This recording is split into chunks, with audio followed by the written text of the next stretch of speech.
So, I broke Dark Souls.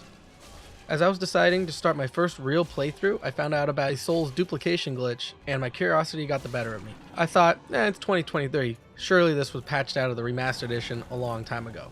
Well,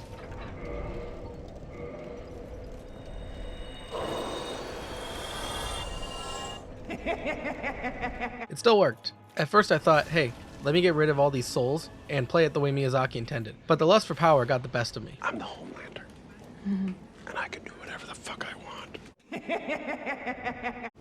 And honestly, I'm mixed on whether or not I regret doing it.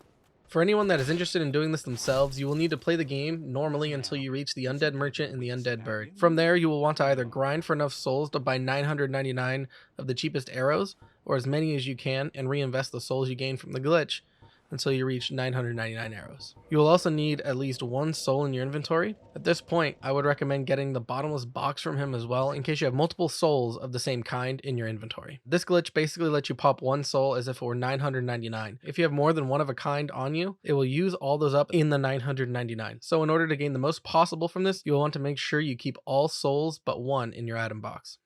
Once you confirm that you only have one of a specific soul in your inventory, you will want to move that one soul to the second item slot in your inventory, which is the first slot under your Estus flask.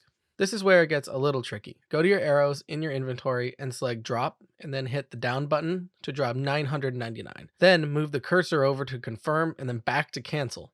Do not actually drop the arrows. From here, you have to be very precise with the buttons you press or it won't work and you'll have to start over. After you've just hit cancel on dropping the arrows, press the L1 button to change over to the system menu. Then press down to select the brightness menu, then press X and R1 at the same time. If done right, you'll see that the menus are glitched, indicated by the overlapping text in the main menu.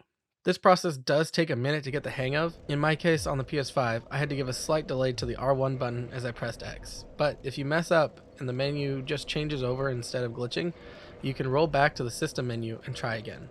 Once you have successfully glitched the brightness menu, go down and select OK and then scroll down to quit game. Do not scroll up to get to it. If you do, the glitch will not work. Once you select quit, the use item menu will appear.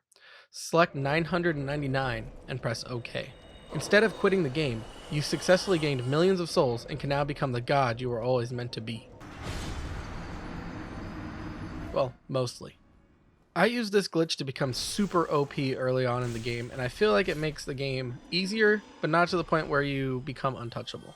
That's the true testament to the combat and level design, I think. Even if a player has maxed out stats or close to it and a fully upgraded weapon, one wrong move can still spell the end of you.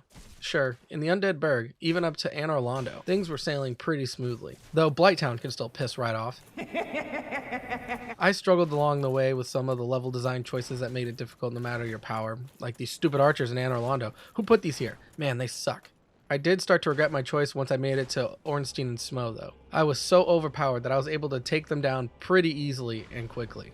I think that is truly what gets lost when you use this glitch, the magic of the boss fights. For me, it was all fun and games stomping around areas that terrified me at one point or just completely destroyed me, and just tearing down everything in the way. But once it came to face a boss I was looking forward to, and realizing that that boss has become trivialized because of how overpowered I made myself, had me questioning whether or not to delete this file and start over and do it all the right way. Except for the Stray Demon. I'm glad I was overpowered fighting him. Nope, hell no, that was me. I love every motherfucking man. Fuck them hoes. But arguably, the other aspects of the game are still amazing. The level design, exploration, and discovery all still hit amazingly well. The tense stress you feel while exploring new paths, running low on your Estus and healing items, rounding a corner, or taking a new elevator only to be relieved by the realization that you made it back home to Firelink Shrine. If anything, I enjoyed the exploration more due to being overpowered, but I do realize that part of the point of the game is to weigh the risk of continuing your exploration and running back to the nearest bonfire to level up and refill your Estus. I'm not sure where I want to go from here. I'm at the Tomb of the Giants now and fought that prick Patches. Lousy self-righteous cleric.